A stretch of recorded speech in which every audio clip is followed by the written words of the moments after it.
Donc, Monsieur Courtois, pourquoi faut-il un stade et quelle est son utilité? Je vous remercie de reprendre ces questions relatives au stade parce que je me rends compte que ce sujet est d'une sensibilité extraordinaire dans ce pays. Dès qu'on parle de ce stade ou d'un stade national ou international, on a l'impression que c'est le sujet numéro un du pays. Ce qui est d'ailleurs paradoxal et qui démontre où en est l'état du pays. Quand un dossier comme ça devient l'état et le dossier central de ce pays, c'est qu'il y a quand même une difficulté. Alors la première chose, c'est effectivement pourquoi un stade? Pourquoi est-ce qu'il faut absolument un stade dans ce pays? Je vous rappelle que le dernier stade qui a vu une grande compétition internationale, c'était le stade Roi-Baudouin, baptisé Roi-Baudouin par la Fédération belge de football, qui était avant le stade du Heysel. Stade du Heysel qui avait une portée internationale, qui avait une image magnifique. Il a même été utilisé pendant l'exposition 58, l'exposition universelle. Et puis, malheureusement, en 1985, 39 morts dans le stade du Heysel, ce stade est complètement discrédité. Il n'est plus que souvenir. Et quel souvenir pour des victimes. Puis depuis lors, ce pays se cherche un stade. Pourquoi un stade? Parce qu'il faut quand même un endroit dans un pays où il y a possibilité d'un rassemblement convivial entre toutes les communautés de ce pays. Ça se fait dans le monde entier. Dans le monde entier, vous avez un endroit, un stade au moins, qui est la convergence de toutes les sensibilités du pays. Alors pourquoi pas en Belgique? Je rappelle d'ailleurs aussi qu'il y a en Europe 49 villes qui ont un nouveau stade, ou un stade moderne, où se font à la fois du football, du rugby, des concerts, des grandes activités culturelles ou sociales. Voilà. Ça fait 30 ans que j'essaye d'avoir cela en Belgique. Ça fait 30 ans que j'essaye d'avoir au moins cet endroit convivial. Alors on pourrait dire, tout au début, il suffit de rénover le stade Roi-Baudouin, le stade du Heysel. Oui, sauf que le problème, c'est qu'il faut trouver l'autorité publique qui est prête à investir dans ce genre de stade, parce que ça coûte de l'argent. Et même la rénovation actuelle du stade coûte au minimum entre 250 et 260 à 300 millions d'euros. Qui va les investir? Puisque, paraît-il, dans ce pays, le public ne peut pas payer des infrastructures sportives.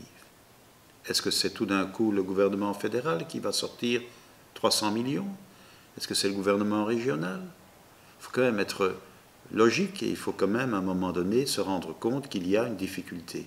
Dans n'importe quel pays, le gouvernement national prendrait cette initiative. Ici, depuis des années, c'est impossible. Alors pourquoi a-t-on choisi le parking C plutôt qu'un autre site? Alors, depuis des années et des années, je ne suis pas le seul à avoir cherché un endroit relativement accessible, facile pour tout le monde, dans la région bruxelloise. Pourquoi dans la région bruxelloise? Parce que c'est la région centrale du pays. Au bout de 10 à 15 possibilités d'implantation d'un stade, la région bruxelloise, le gouvernement de la région bruxelloise, a choisi à un moment donné, en 2013, le parking C et a confirmé ce choix en 2014 en demandant à la ville de Bruxelles d'y implanter le fameux stade. Parking C. Pourquoi la ville de Bruxelles? Parce que c'est le parking que tout le monde connaît, qui a été mis en place pour l'Expo 58, qui est sur le terrain de la ville de Bruxelles, qui est idéalement situé, puisqu'il est en bordure de Rink, que normalement il ne dérange quand même pas trop de personnes et qui est facilement accessible. Voilà pourquoi la ville de Bruxelles, loyalement, exécute cette mission qui lui a été confiée par la région. Ce parking C est la propriété de la ville de Bruxelles, mais est situé en Flandre. Alors, effectivement, ce parking C, il est sur le territoire de la Flandre, mais il est propriété de la ville de Bruxelles depuis l'exposition 58, donc ça n'a rien de neuf. Et il est évident que quand on a reçu la mission d'aller mettre le stade sur ce parking C, au départ, on était assez hésitant et assez perplexe à la ville. Je m'en rappelle encore, puisque on disait, mais attention, c'est près du parc des expositions, il risque d'y avoir une opposition avec le parc des expositions, les salons, les activités culturelles, les activités qui se développent là. Ensuite, il y a un projet NEO qui était déjà en cours, qui démarrait pour se mettre sur ce plateau du Heysel. Ce n'était pas trop. Et finalement, la ville a estimé que finalement, d'un désavantage, on allait essayer de faire un avantage, c'est-à-dire utiliser cette surface du parking C pour en faire enfin un parking moderne et mettre là le stade. Mais le parking servirait aussi, bien sûr, pour le parc des expositions, pour les activités du parc des expositions et pour le stade. Il y avait une certaine logique à faire cela, et il y a toujours une certaine logique à faire cela, en améliorant, bien sûr, aussi les moyens de communication, particulièrement des transports en commun. Alors on entend que ce stade sera un véritable gouffre financier et que le citoyen en fait s'engage pour des dizaines et des dizaines d'années à payer ce stade. Alors là, il faut encore une fois, il faut mettre les points sur les i et être clair. Qu'est-ce que la ville de Bruxelles a dû faire pour faire en sorte qu'il y ait quelqu'un, un privé, qui investisse dans ce stade? La ville de Bruxelles a lancé, suite à la demande de la région, implanter un stade là. La ville de Bruxelles, pourquoi la ville de Bruxelles? Puisqu'elle est propriétaire du terrain. C'est donc elle qui lance toute la procédure relative à la construction du stade sur son terrain. Elle a lancé une procédure d'appel au marché. Et elle a demandé au marché privé, pas de public, puisqu'il ne fallait pas de public pour la construction du stade. Elle a demandé au marché privé, est-ce qu'il y a une firme ou des firmes qui sont capables d'investir, de construire et d'exploiter ce stade. Investir, on parle de 300 millions. Construire, il faut construire un stade de minimum 60 000 places, ou réduit lorsque un club jouera dedans, et exploiter, parce que ce n'est pas tout de le construire et d'investir, il faut aussi avoir l'exploitation au quotidien de ce stade. Voilà. Et on a trouvé 3 firmes qui se sont portées candidates pour construire, investir, exploiter. La ville de Bruxelles, au bout du cheminement de l'appel à ce marché, a choisi une firme. C'est plus un secret, Gellamco, tout le monde la connaît, elle a déjà fait la Gellamco Arena à Gand, aussi un stade, sur fonds privés, 25 000 places. Et puis, elle a dit à Gellamco, bon, la ville dit à Gellamco, voilà, vous allez construire, c'est vous qui investissez, c'est vous qui prenez le risque de plus de 300 millions. En même temps, vous devez construire un parking d'au moins 10 000 places. Dans le cas de ce parking de 10 000 places, il y aura 3 000 et des places de dissuasion pour permettre les nafteurs de venir dans le centre de Bruxelles. Ça, c'est la construction du stade. Lorsque on arrive alors à la discussion avec Gellamco, on arrive à l'exploitation de ce stade. Et là, la ville de Bruxelles dit, nous ne voulons pas être exclus de cette exploitation du stade. Pourquoi? Mais parce qu'elle ne peut pas permettre qu'il y ait une contradiction, qu'il y ait un problème entre les activités du parc des expositions et le stade. Vous comprendrez facilement qu'il est difficile quand même d'avoir à la fois un concert de Johnny Hallyday au Palais 12 et en même temps un concert du U2 dans le nouveau stade, puisque ce stade n'est pas exclusivement football. Pour cela, la ville dit, nous voulons participer à l'exploitation, au moins savoir et être partie là-dedans. Ensuite, la ville demande des bureaux dans ce stade. Des bureaux pour qui? Pour ses services, pour la ville. Ensuite, la ville demande aussi des tickets, c'est normal, dans son stade, ou à tout le moins sur son terrain, que la ville ait des tickets pour distribuer à la population bruxelloise. Et enfin, la ville veut aussi des espaces pour pouvoir accueillir d'autres municipalités et faire ce qu'on appelle du city marketing. Alors tout ça a un prix. Et quand Gellamco a demandé un prix à la ville a dit nous n'avons qu'un seul prix possible. C'est le prix que nous payons déjà. Maintenant, dans le stade actuel du Heysel de Roi-Baudouin, pour 5 manifestations par an. Nous payons en moyenne, sur les dernières années, 4 millions par an en frais d'entretien d'exploitation de ce stade. Eh bien, c'est le même montant, on ne change rien, c'est le même montant dans le budget sport que nous allons mettre dans le nouveau stade. C'est la seule intervention de la ville au niveau de la monnaie sonnante et trébuchante. Je reviendrai d'ailleurs un jour sur le pourquoi en Belgique il n'est pas possible de construire ou d'exploiter une activité, une infrastructure sportive sans deniers publics. Pourquoi? Ça se passe partout dans le monde, mais pas en Belgique, ça on ne peut pas. Bref, voilà l'intervention de la ville, voilà l'intervention du privé. C'est le privé qui prend tous les risques. Il a des obligations, il doit construire un stade, il doit construire un parking, il doit construire un parc de 160 000 m². Évidemment, le privé va vouloir exploiter ce stade et aussi y développer d'autres activités qui lui permettent d'équilibrer son business plan.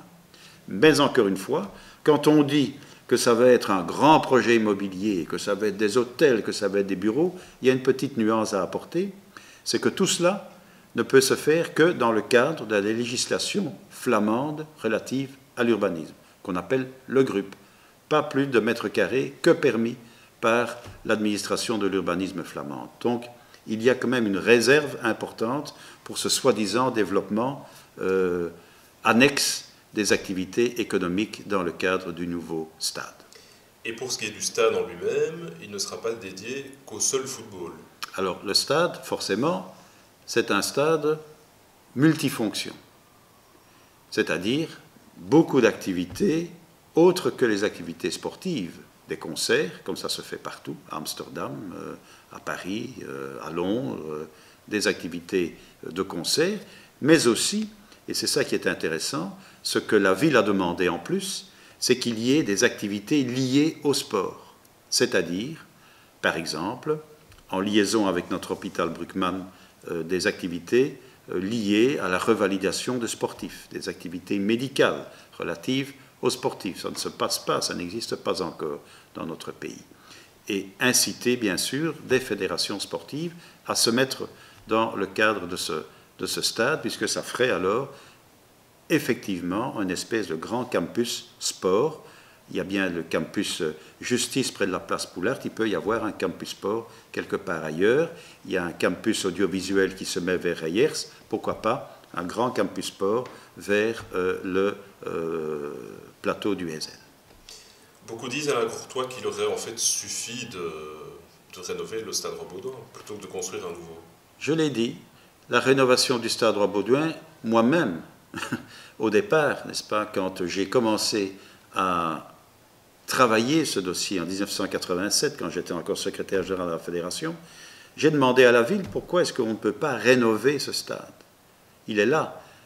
Il y a eu autant de morts, on refait un nouveau stade, et c'est l'endroit idéal pour faire cela. Le problème, c'est qu'il n'y a jamais eu un seul payeur, jamais personne qui est venu pour dire « nous sommes prêts à le faire, nous, forces publiques ou services publics ». Pire que cela, lorsque nous avons rénové le stade pour l'Euro 2000, qui a été un succès, pour l'Euro 2000, il y avait 4 parties qui participaient à cette rénovation partielle du stade. Il y avait la fédération de football, dont j'étais le secrétaire général, c'était la seule fois qu'une fédération de football, je pense, payait pour rénover un stade. Il y avait la ville de Bruxelles par le parc des expositions, il y avait la région, il y avait l'État fédéral. 4 parties. Quand l'Euro 2000 a été terminé, il n'y a plus qu'une seule partie qui est restée pour payer l'entretien de ce stade, la ville de Bruxelles. Et tous mes prédécesseurs le savent. Ils ont, eux, payé seuls encore l'entretien, l'exploitation, mais aussi la rénovation et les aménagements permanents dans ce stade. C'est cela qu'on aurait dû faire. On aurait dû dire, en 2000 déjà, on aurait dû avoir une rénovation complète de stade, et ce serait passé comme une lettre à la poste. Et on n'aurait pas eu cette discussion encore aujourd'hui. Il y aurait eu un nouveau stade, et en 2000, il aurait été pendant 20 ans, 40 ans, 50 ans peut-être. Mais surtout, on aurait dû avoir les 4 parties qui restaient coalisées pour continuer à payer l'entretien de ce stade. Et ce ne serait pas été la ville toute seule, et les 4 millions que la ville injecte de manière permanente dans ce stade, je rappelle quand même, pour 4 ou 5 événements, et de temps en temps, un concert, même si Même si on nous dit il y a des concerts, oui. Le problème, c'est que nous devons faire des rabais tels, parce que sinon les artistes vont ailleurs, veulent aller à Lille, veulent aller ailleurs, à Amsterdam, mais surtout pas à Bruxelles, puisqu'ils doivent amener tout leur matériel et faire en sorte que finalement ça leur coûte presque plus cher pour faire le concert dans ce stade. Voilà la situation. Et donc, enfin, à un moment, nous avons un privé qui est en train d'injecter, de prendre des risques, d'injecter de l'argent, et je vous ai montré les limites, malheureusement, actuelles de l'infrastructure sportive à Bruxelles. Il y a un stade pour tous les événements dans ce pays. Je voulais seulement terminer en disant, c'est vrai qu'il est en région flamande. Et c'est vrai qu'on pourrait dire, mais enfin, les Flamands vont prendre tout le bon dans ce dossier, et les autres, les Bruxellois et la ville de Bruxelles, vous allez avoir les miettes. Je pense qu'il faut quand même être de bon compte. Si dans ce pays, on n'est plus capable d'avoir une infrastructure qui est basée dans une partie du pays, mais qui profite à tout le monde, c'est qu'alors on est vraiment très loin dans ce pays. Si on n'est plus capable d'avoir un endroit, un projet, une infrastructure, où toutes les communautés du pays peuvent s'y retrouver, et parce qu'il se trouve dans une autre partie du pays, on commence à critiquer, alors c'est que ce pays peut se demander s'il a encore vraiment la volonté du vivre ensemble. On parle tellement du vivre ensemble. Est-ce que vous croyez que ces problèmes se posent à Montréal ou à Toronto, Canada, aussi un État fédéral, avec des grandes infrastructures, particulièrement le hockey sur glace, où là, c'est valable pour toutes les communautés, mais c'est aussi dans une partie du Canada qui n'est pas nécessairement la bonne pour l'un ou pour l'autre. À un moment donné, il faut savoir choisir.